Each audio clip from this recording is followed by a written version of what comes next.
যাক, অনেক বছর পর গ্রামে আসলাম। বড় ভাই দেখলে অনেক খুশি হবে। আবার সাথে প্রপার্টির কাগজও আছে।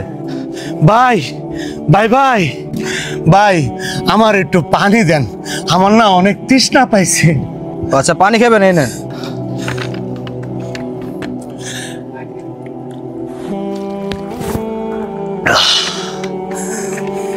এনেন ভাই, আপনার অনেক শুক্রিয়া। ঠিক আছে। আরে, তুমি আবার পিছ পিছে আসছো কেন? ভাই আমার আর একটু পানি খাওয়াবেন? পানি খাবে? নাও।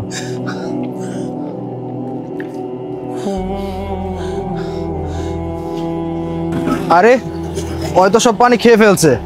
আর বোতল রেখে কি করব? বোতল ফালে দিই। যতক্ষণ পর্যন্ত আমার ছোট ভাই বেঁচে আছে তারে এই অর্ধেক সম্পত্তির ভাগ দিতে হবে। এক কাজ করি, এই বিষটা পানির সাথে মিশিয়ে দেই, তাইলে আর ওরে এই সম্পত্তির ভাগ দিতে হবে না।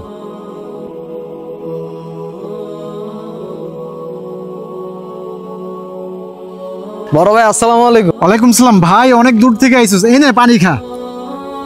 ভাই একটু পানি দিবেন? আরে বড় ভাই, হ্যাঁ তো সারা রাস্তা পানি খেতে খেতে আইছে। পানি খাইবা? এলো। আরে হয়তো সব পানি খেয়ে ফেললো, এখন কি হবে?